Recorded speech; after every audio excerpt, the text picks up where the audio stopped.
I guess I gotta introduce it. I'm always Yeah, sure. podcast. Why not?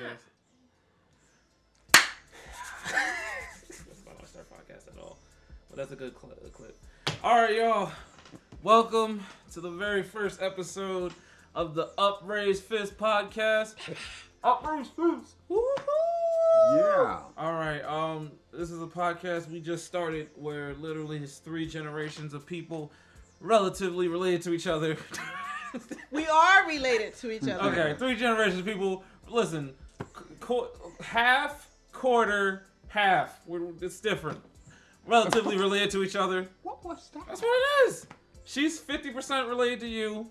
I'm 25% related to you. We're all related by blood. All right. If you know math, if you know genealogical math, you know who's who. We don't try to be that daughter, specific.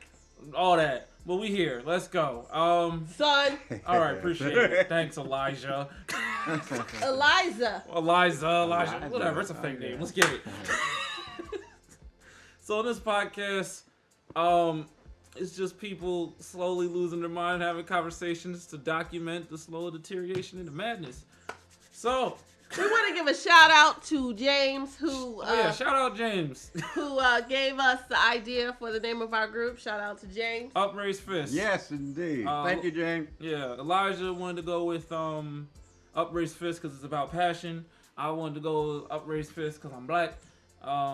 Zulu, what you got? I don't think I came up with anything. Well, what do you want it to mean to you? What does Upraised Fist mean to you? It means a lot of things, actually. I think of unity, solidarity, togetherness. It could mean even love. Upraised Fist mean love. And love it. I love it. I think love is a very powerful thing. It's always kind of manifestations of it, but it's a very powerful thing. But yes, that's what it would mean to me. Gotcha. So Upraised Fist podcast. We're starting out with this show format. In the beginning, we're gonna do 3 topics per each person, per each generation. So I'm gonna just leave the floor open for people to describe who they are first before we get the stuff cracking. I'm gonna give it to the eldest, Zulu. Let them know about your life and stuff. Where you hail from. Where your mama hail from. Okay, this is Zulu talking to you, and I hail from Philadelphia, and my childhood revolved around the 50s and 60s and so forth. I was born in 42, actually. I was 43, rather. Oh, dang. So I've been around a while. Right at the end of the World War. Yes, right. I'm still. Give it up for the seniors. Thank you. Great power. All right. And then to my left, we got Eliza. What generation are you from? Eliza is from the Generation X. I hail from Warrington, Pennsylvania, which is the suburbs of Philadelphia, but I claim Philadelphia. I spent a lot of time in Philadelphia. I was born in Philadelphia, but I was raised in Warrington. All right, and you got me, Eyes. You already know me. Suburbs of Philadelphia, living there, bouncing around in Philly to do music. Shout out Branch Station. Shout out all them people. Born sometime in the year 97.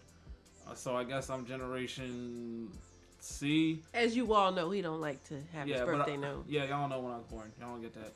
But even though I've exiled myself from the generation, I decided that I don't have a generation. That's where they would categorize me if they were trying to say what generation you're part of. All right. First topic on the list today. I'm gonna give it to Zulu.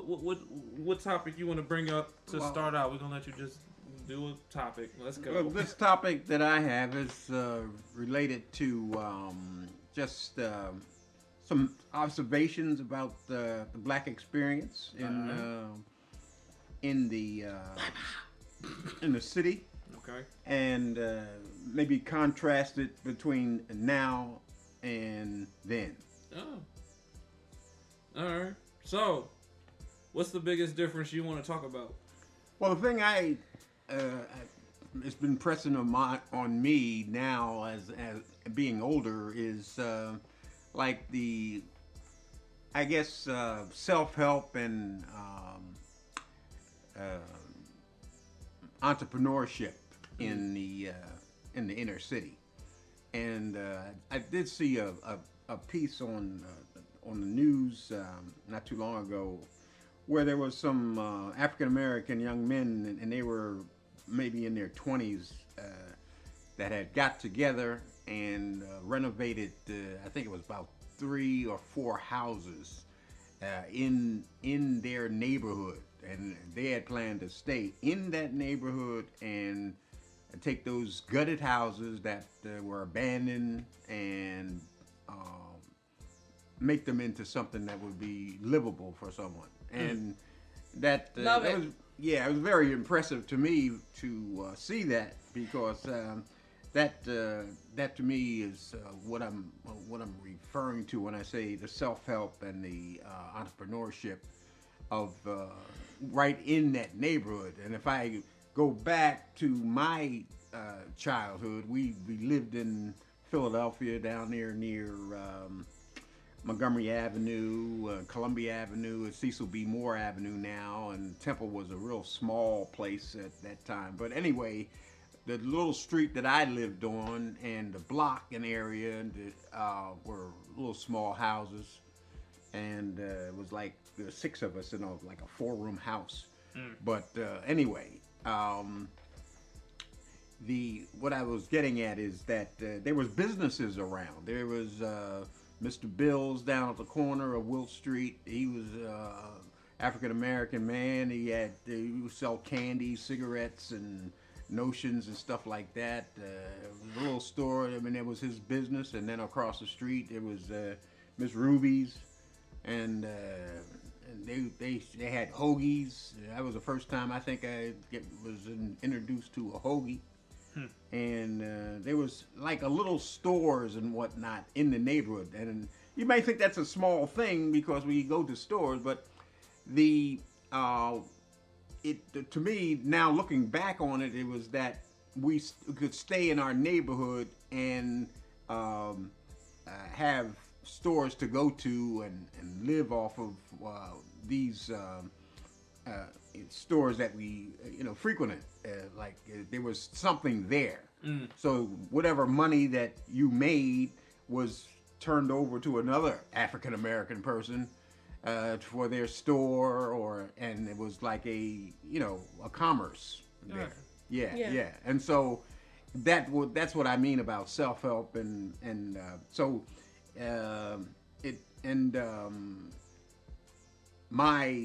it was impressive.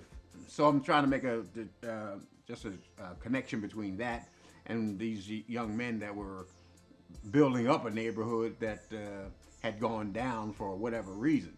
And I think we probably would need more of that. Need to see more of that. Yeah.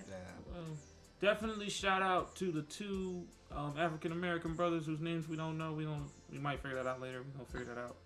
But yeah, so I guess the biggest thing is you're kind of like, how do we get back to Doing that. Yeah. Mm-hmm.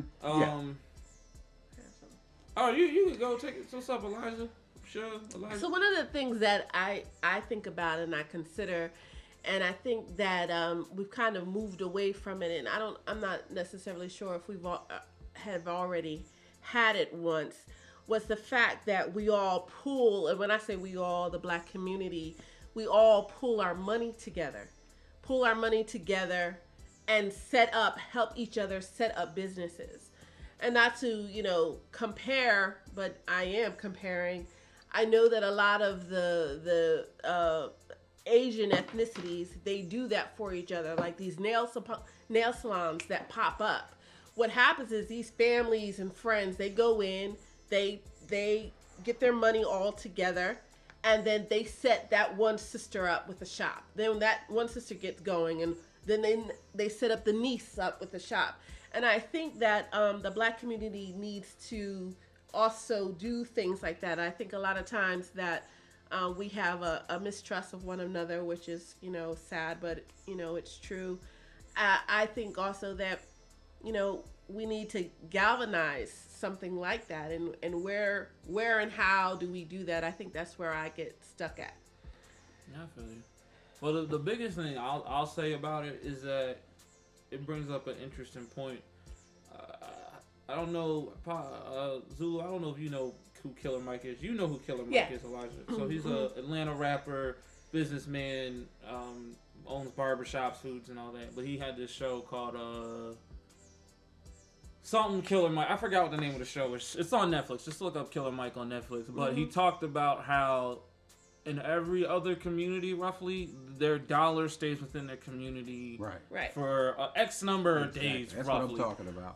And for black people, our dollar gets out of our community within about 7 hours on average. Yeah. And the biggest thing for me is like,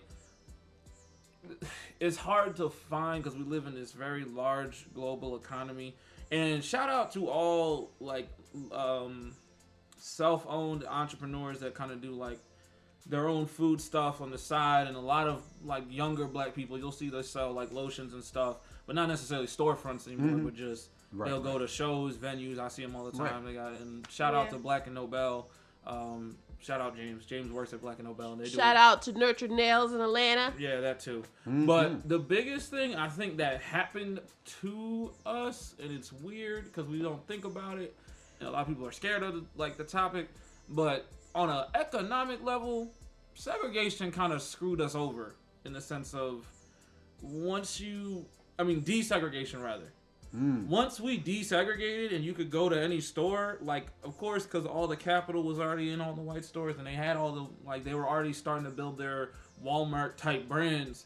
Like, mom and pop stores, of course, died fast, but the ones that were going to die the quickest would be the black ones because those were typically with lower income running. And then once anyone go to any store, that kind of screwed us over. So the biggest thing I think is like you have to be intentional about really, I think education is always key. You have to really educate because it's so drilled in us, Walmart, Target, and like even like that name brand recognition stuff, like how we purchase stuff. And for a lot of us, it's like it's become this crutch where it's like we can't imagine having to go to maybe 3 or 4 different stores for the purposes of supporting black business. But the reality is, in order to raise that stuff up, there's an element of sacrifice on the customer's part and an element of sacrifice in the sense of the amount of work the owners do. Like you have to be comfortable with the fact that you might have to go to this black business to get your clothes, this black business to get your shoes, and this black business to get your food. And a lot of people, like that sacrifice element, that's honestly what kills most of us. Like, right. I also think too, it's a mindset as well. You know, in terms of what you're saying. Well, how do we change that mindset? Well, yes. I want to give a shout out to Uncle Bobby's in Philadelphia, the black-owned coffee shop, bookstore, fabulous place. Thank you. Yeah. So. But yeah, I generally think it's an education thing, and then it's also like we kind of have to want to see. Like, you're never gonna see something happen that you don't want to see. And I think with a lot of individuals, they don't have that desire to see like a black-owned, like Walmart type store. So therefore, it's not gonna happen. So, but what's your thoughts on how to begin this? How do we spark this? Or even if it's needed. Is it needed? No, it is. Oh, absolutely. Because honestly, I think Nas, Zulu, you know who Nas is? I've heard of him. It's all right. That's the beauty of the Nazola? Nazola. Nah, but Nas has a song he made with DJ Khaled, who's all right. But he has this song where he literally says we put their kids through colleges. And that's a fact. We put a lot of white people's kids through colleges. Like, if you, the biggest thing, and I know people are like, oh, black people aren't a monolith, but in the sense of getting stuff done that has a more unilateral impact for our whole community. Like I say, unilateral, dagnabbit. We had an argument about I likes the word unilateral, y'all, just so y'all know. But that monolith element is important. in moments. Like we don't have to be a monolith on everything, like voting. But if you could be a monolith in a specific direction, it's the principle of like knives. You know what I'm saying? If you have a knife that's blade is 2 inches like wide, it ain't gonna cut nothing. It's just a block.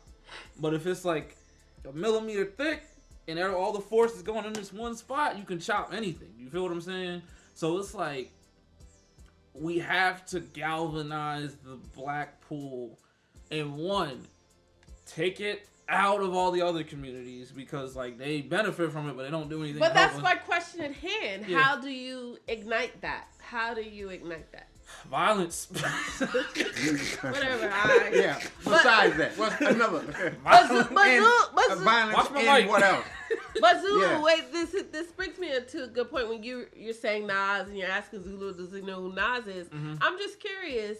In the 60s, like all of the 60s celebrities, whether they be sport figures, whether they be entertainers, were they known to give their money back into the black community back then? Can you think of anybody? Not to any great extent, no. But would you even know at that moment? Because the media is so different back then. Like, would that's you true. hear? Well, some of the people stayed in the community, like Patti LaBelle, let's say. Yeah, She okay. still stayed Yeah. in Philadelphia. Shout out to Patty. Shout out to Yeah, Patty, right? and there's a number of ones that.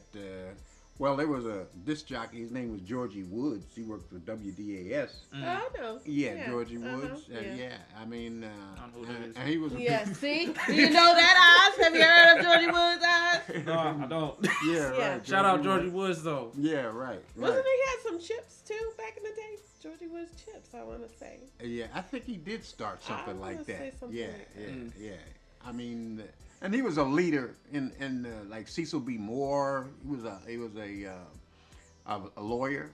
I know You Cecil know, yeah, Cecil B. Moore. I mean, they got a street named after him. Right, You know, and or Temple. really- yeah. Yeah, right, named Temple.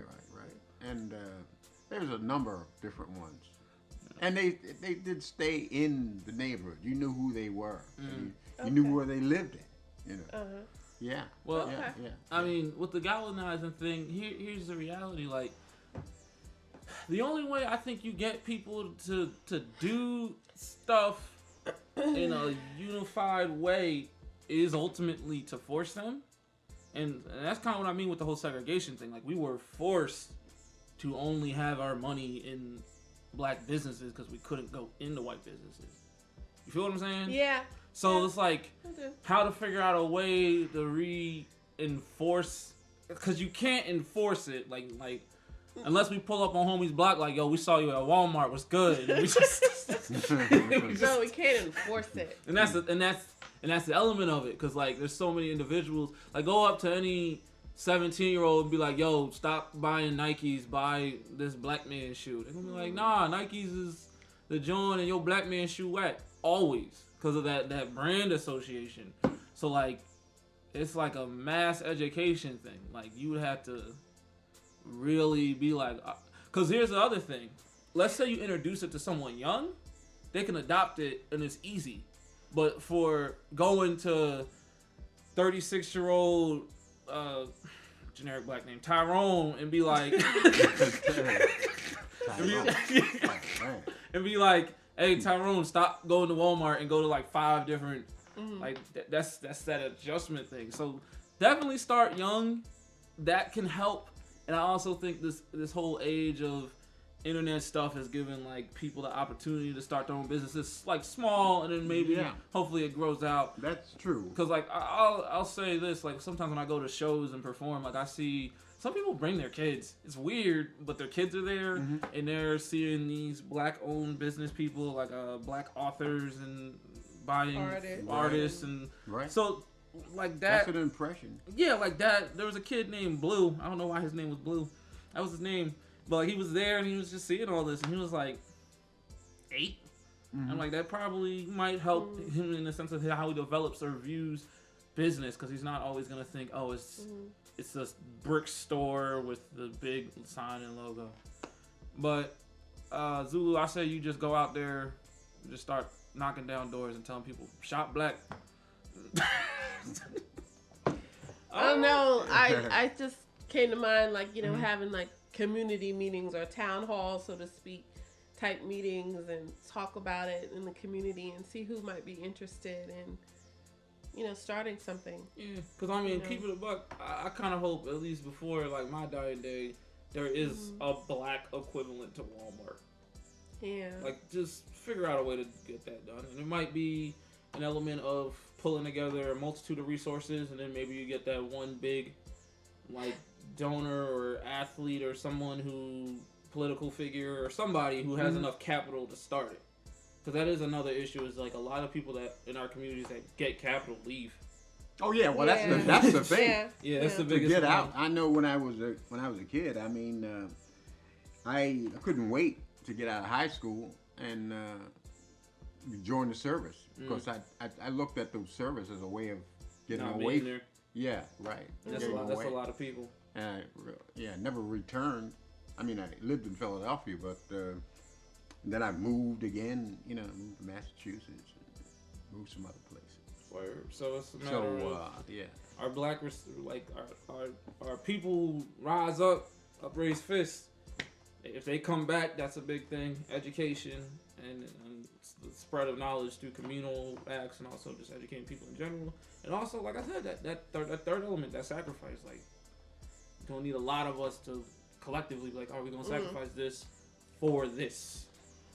So we certainly would, once this is up and you can respond to our podcast, we certainly would like to hear some of y'all's ideas on how to galvanize a movement within the black community in Philadelphia. Or, yeah. Good topic, right. Zulu. Good topic. Good topic, Zulu. Thank you. Much respect. Much respect. Upraise fist. Upraise fist. Okay. Next person we're gonna go to for the topic, Eliza. What topic did you want to bring today to talk about? So the topic that was on my mind was there was this scenario a few months ago where these two young teenage boys, black boys, two young teenage girls, and the girls also black girls. We're at a steak shop. Shout out to Philly Steaks. I'm not going to say the place. But the girl was hitting the young teen boy in his arm. And he hits her back in her arm. And she proceeds to hit him in his arm. And he's starting to hit her harder. And this went on for a few times. I'm there with my bestie. Shout out to my bestie. She know who she is. Mokiani.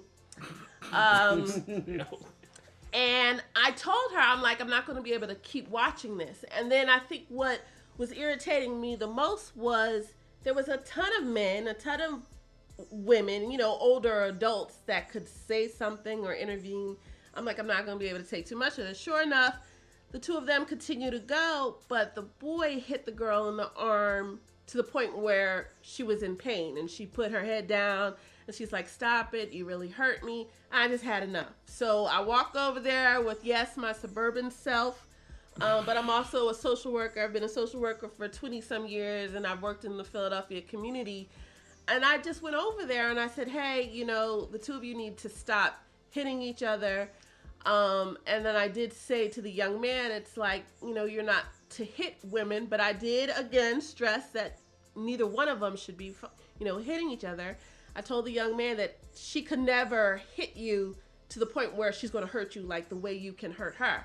And this, I don't know, 14, 15-year-old young guy said to me, he was like, my mom said, if anybody hits me, I'm supposed to hit them back. And I just flat out told him, you're wrong. I'm like, your mom's wrong. I'm like, you don't need to hit women.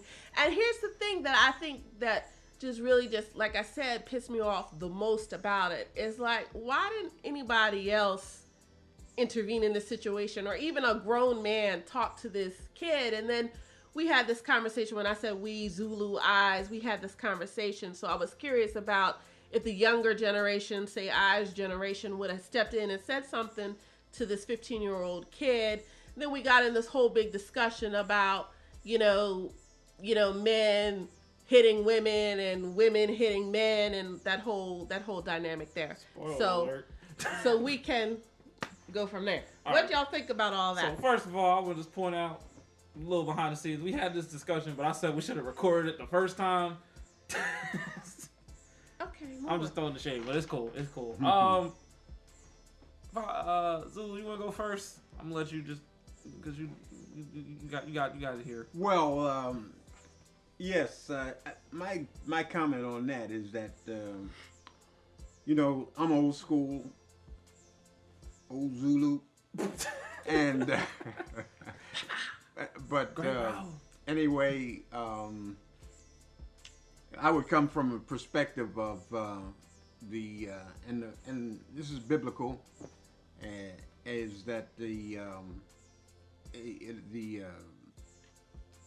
woman is the weaker vessel, and don't take the weakness for just physical weakness, but according to Scripture, that's the way God set things up. I mean, the family is like the foundation of civilization, so to speak.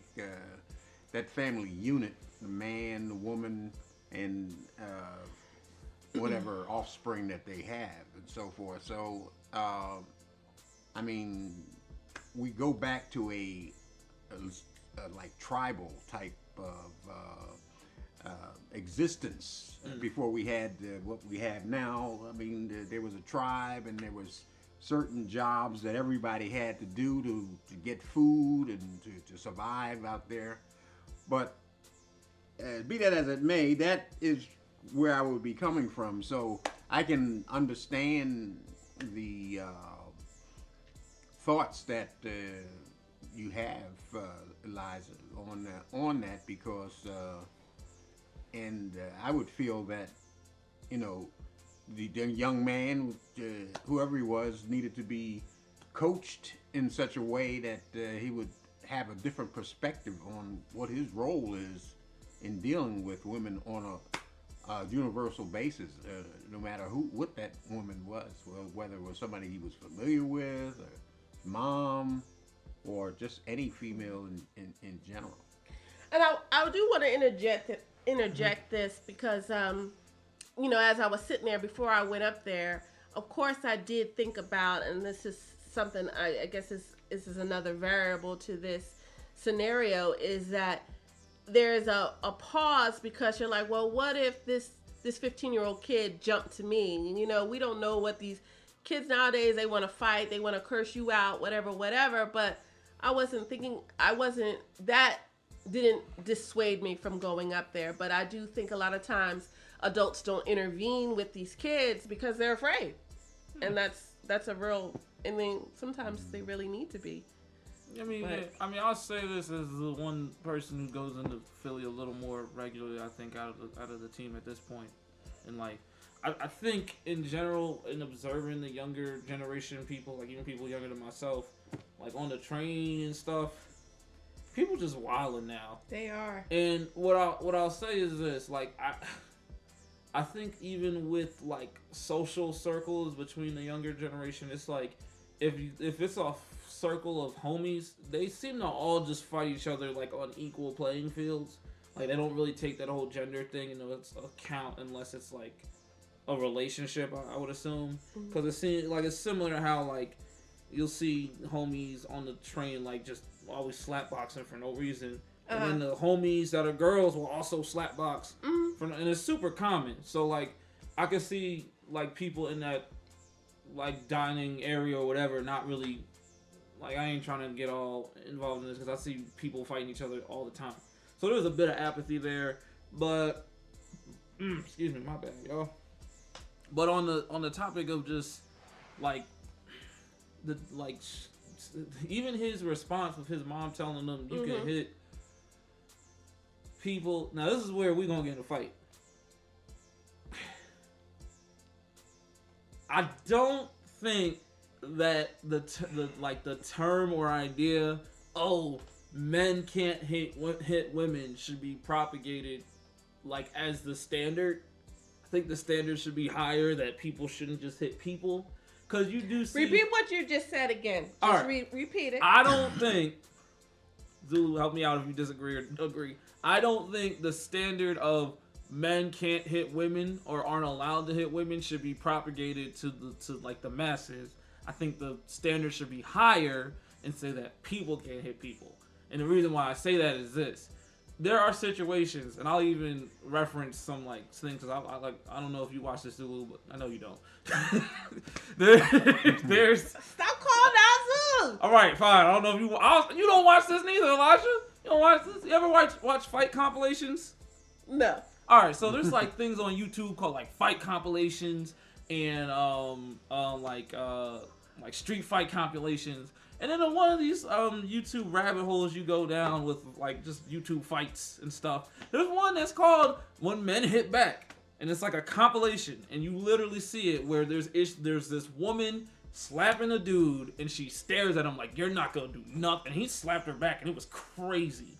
And the thing about it is, the craziness is not only the fact that he hit her, but also the confidence that she had that he wouldn't do it because there's this rule that men can't hit women.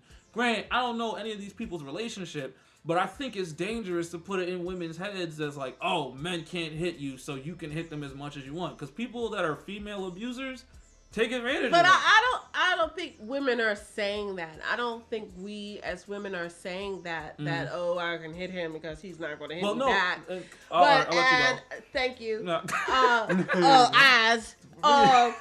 And first of all, I believe that because of the physicality of a man, that the onus is on them because of that simple fact that they can hurt a woman way more than a woman could ever hurt them with their fist or kicking or whatever. So, yeah, nobody should be hitting anyone. I get it, but the greater responsibility falls on the man. Yes, and so I'll put it in this format. I think that if you're a man in a situation where... Actually, let's throw this around. If you're a man in a situation where a woman hits you, I think you have to have the strength to walk away from that scenario and not engage any further because of that strength factor, right? Thank you. I agree with that. But also... So do I. Well, yeah, but also in the sense of women cannot think that this rule just stands for everybody, and therefore if they... Because, like, there are women that hit men.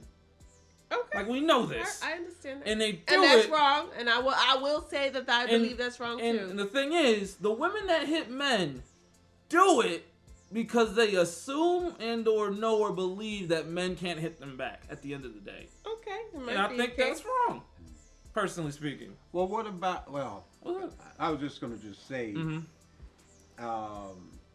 what about a woman that would say, well...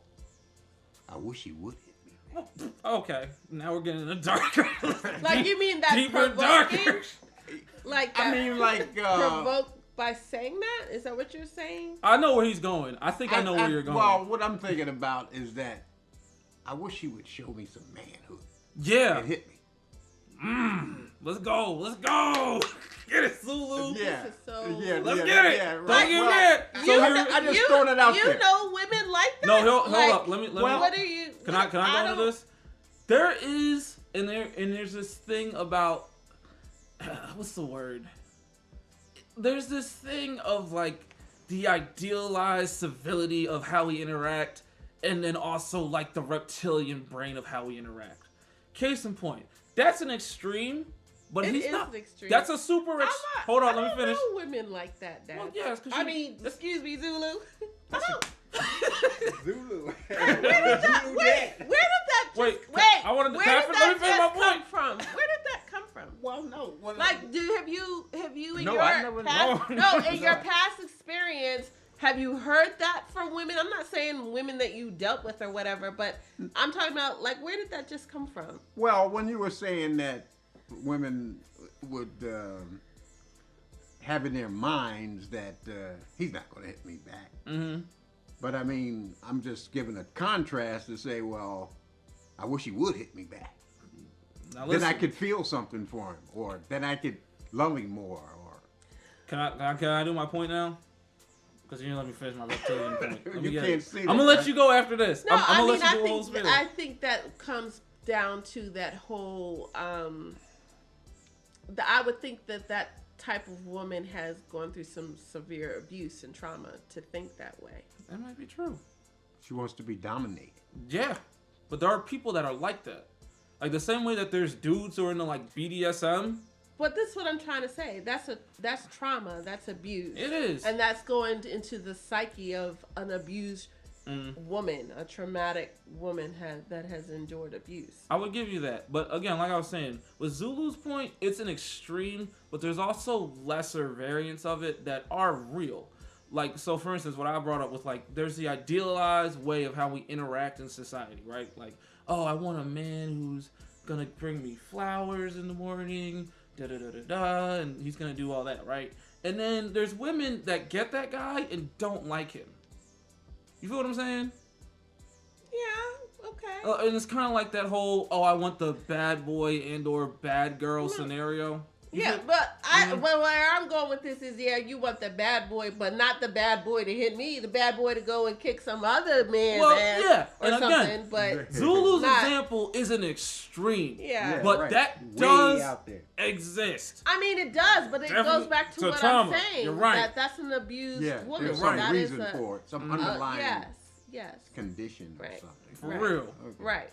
But Okay. it exists. All right, so what? Before we move on to the next topic, is I just was curious because I'm always I'm always about the young people, always have been, and what I'm curious about in that scenario is people from your generation. You're a millennial. I don't know what you are, millennial, a Z or whatever. Man. I don't know. I guess you're a millennial. Is that sometimes I think that younger people can identify or respond better to someone closer to their age versus Zulu's age versus my age. Mm-hmm. Like, would someone in the millennial age, would they have stepped to this young boy and said, hey, dude, or No. to that No? No, definitely Do not. you think it would have been received better? Say if it was you. Let's just say you went No. up there. Let me explain why. Cause You think I'm being naive in thinking that? Yeah, I'm gonna use the N-word. No, not fully. But go ahead. But We gotta beep it. Boop. yeah, but Beep. they gonna look at you like, who are you? You only 2 years older than me.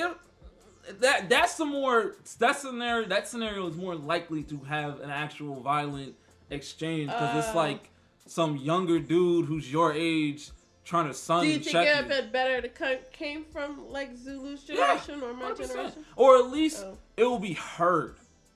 Because I think if 22-year-old me goes up to a 17, 16-year-old like, hey, young blood, listen, cuz, like, no, they gonna get mad. We fighting now. I gotta throw a hoagie in your face and beat you in front of your friends. I ain't want to do that to your fam. Okay, I was just curious. Well, yeah. Well, before we're gonna leave this topic because we're getting close. But one thing I do think is interesting with all of this is I think also there's an element of the gender roles in the overall arching society kind of melding away or people trying to reject that. I think that's gonna cause a whole. Oh yeah, that's lot a topic for another. That's day, a topic, but that's a good but like, point. I think because even with the boy saying his mom told him he can hit Yeah. anybody. Yeah. Like, I think you go back a certain amount of generations, that's not the rule, Yeah. obviously. But also, as generations continue, they're going to be like, you know what I mean? I'm an equal opportunity. Well, all I know is you act like you better know. All right. Thank you. I forgot your name. Eliza. There you go. Right, we're not finished. Oh, no, that was Oh, okay. pretty much All right. good for Because that. What's up? I wanted to throw just a couple things in. All right, sure, what's up? These are a little bit off. It's not off the topic, but another thing that was impressing upon me was to mention the fact that it was a black man who invented a machine that made shoes. Oh my God!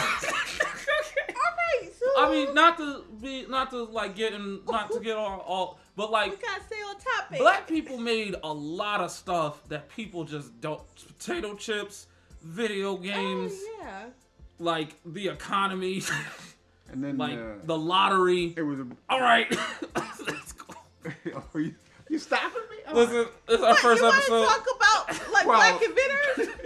Next episode, we can go in. Let's go in.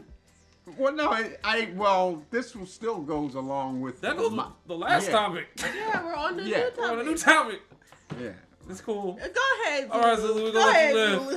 Go ahead. We're gonna let you live, fam. is our first episode. I claim a little bit of Seniority points. Yes, seniority. Great power. Okay. I won't say senality, but All right. Was that it? That was it? one other one was there was a black man who laid out Washington D.C. and all of the roads and whatnot. I mean, the capital of our country. But my point is, most of our heroes that we revere are usually entertainers, athletes, and maybe some preachers. Preachers. Yeah. But our spectrum of achievement is much broader. Our spectrum of achievement is this whole country. Keep it a buck, but we ain't gonna go into that.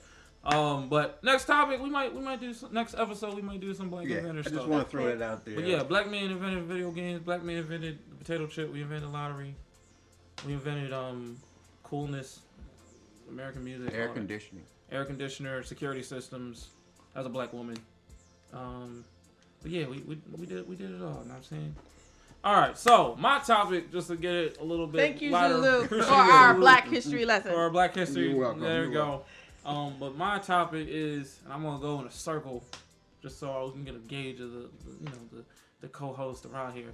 I want to know 2 people that you wish you could slap in the face with no consequence. Give a reason why. Can it be somebody I already really did? Yeah, sure, go for it. 2 people. It could be. That's actually better because there's a story behind it. Yeah. Well, what's funny is that so I have to be about in 4th grade, and like I said, I grew up in the suburbs of Philadelphia, so my school was majority white, and I was sitting on the swing, never forget it. So I'm about 9, and this little white girl was a few steps away from me, and she called me a nigger, and well, I should say a nigga.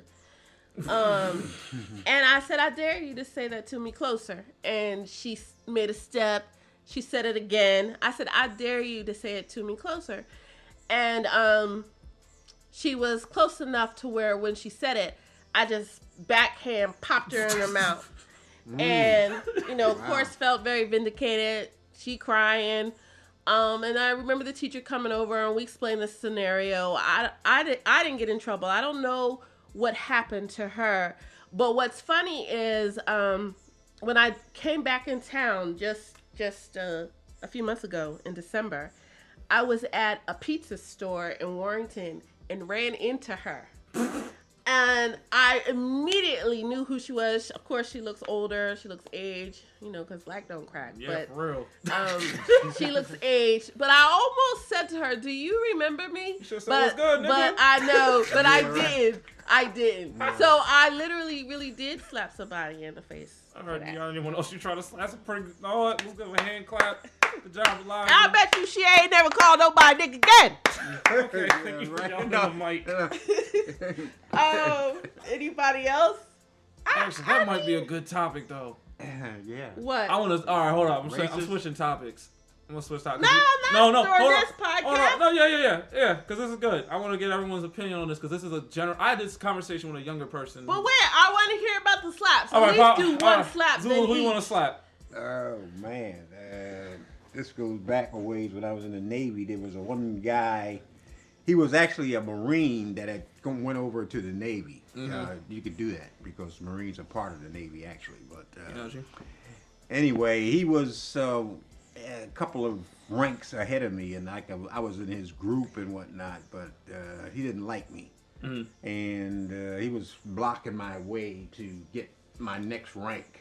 Okay. And he wouldn't. And then usually the person had to recommend you for promotion. That's the way it worked in the Navy. So he wasn't going to do it. And so I went to our chief, who was his name Chief McGregor. He was a chief electrician, and he had several stripes, above the guy that was over me. And I told him the situation, and he said, "Well, I'll see that to it that you go up for rank and whatnot." So And I did make, my next rank, but that's one I would like to have slapped. I mean, I would have gotten in trouble. I would probably been thrown in. Discharge, all that. Yeah, right. Yeah. But that's one of the ones. Okay. I feel like growing up in your era, you probably want to slap a lot of people. Terry Crews. Keep it simple. I just want to see what he would do. Why? Why do you want to slap Terry Crews? I don't know. I just think he need to be slapped by somebody black. Okay. He just seemed like he doing too much. He need to get slapped.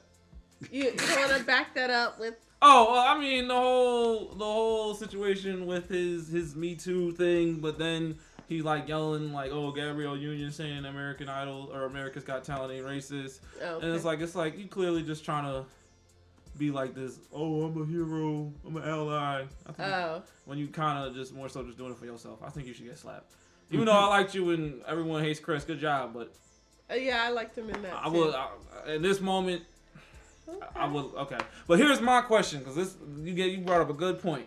Okay. I had a friend of mine who talked about how a teacher said the N-word in reference to I don't like saying the N-word. That shit sounds so corny. Well, I said nigga, so. All right, a teacher said nigga in a reference to an article that they were reading that was in some way. He said the word. Yeah, he said it. He didn't. Okay. He didn't bleep it. Dude's white. My one homie, he's suburban, black. Other boy, we don't know. But the one black boy and the other black dude in the class was like super like angry about it. Oh, okay. To the point where when my homie was all like, I mean, I wasn't that hurt because I knew he's in reference and reading. Like, it's not like he's like yelling at us. And he's like, he was actually coming at my homie's neck for not being upset about using the N-word. And then recently, because I know you ain't seen nothing like this, Elisha, but there's a white hip hop rapper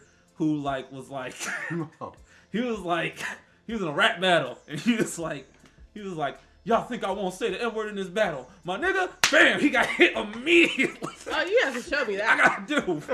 And it's interesting because I'm intellectual to a sense, in the sense of I like to at least like think outside of myself on the most logical plane. Outside of listen, you need to see what I was doing mad with arm his hand. movements right if now. If you could only see. Go ahead. And I was like, and this would be an interesting generational question because is the N-word an automatic fight word at all times? Like, is that the resolution? Because I remember I don't know if y'all remember, who was it? The OJ case when like. They tried to argue that the N-word being used in like a tape isn't fair because it's going to elicit this immediate response from all the black jurors to sway one way, and I feel like that's not allowed. And then I think it was Johnny Cochran was all like, "Are you trying to say we're so sensitive to one word like it has magical powers over us?" But I think the N-word has magical powers over a lot of black people. So. First off, we already know your answer. You hitting people. Yeah. I mean, I think that scenario that you're talking about with the teacher reading it. Well, take it out of that. I'm just curious in the general, because we talking about hitting people. Okay. Like, in the black community, so even if you're able to separate it emotionally and logically, let's just stay on the logic side. Why are we still hitting people for saying the N-word? Like, does that seem... It's just one of those things for black people. Like, I don't think if you're not black, you shouldn't be using the N-word. Like, I feel the same way, yeah. But should people be hit for that? It depends on how it's being used.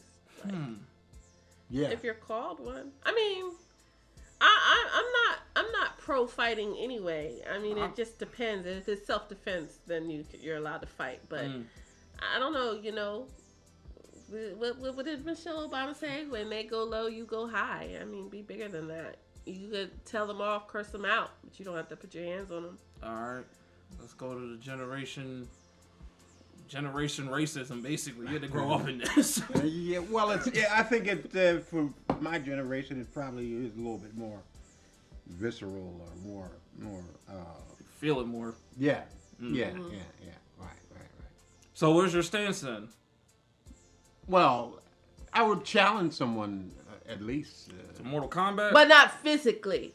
It depends on what they. Yeah. All right. Interesting. Do I gotta give a scenario then? If they were to apologize or show me some, that they, I don't know, like, it would depend on the situation. All right, so let me give a But scenario. if it was, Because I'm gonna be 100 with you. I would probably diss the mess out of people long before I try to fight someone over saying a word. Because I just don't think, like, I feel like on a personal level, it's like I'm enough in control of myself to where I know you're going to that level because you're like a weaker minded person at the end of the day. You know what I'm saying? Mm-hmm. So I'm able to rationalize that. Mm-hmm. But so let me give you a scenario, and we're gonna make it age specific. Zulu, there's a white dude. He's standing 10 feet away from you. He just looks at you, and he's like, "Yeah." What do you do? He's your age. At this age Well, now? He's your age before too. he got to the ER, You would have done he'd slap be on the deck. Before he said, If y'all could only see this. Just, It's like stomping the floor, beating the man down in the air. he said, "Oh Lord, get this thing off me." okay. All right. Okay. You have to bleep some of that Okay. stuff, right? No, we're keeping that. Yeah, they don't so know your that's- names. Cool. Elijah, same scenario. And you're 40 now, or whatever, however old you are now. Yeah. They're 10 feet away. Yeah, at this age that I am now, more than likely I would probably just go and talk to them about it. Well, what type of tone? You If snapping? this was in my 20s, You I fighting? could probably fight them. But now, no. I would take it as an opportunity to educate them, like, to see where they're coming from. Oh, I would never go there.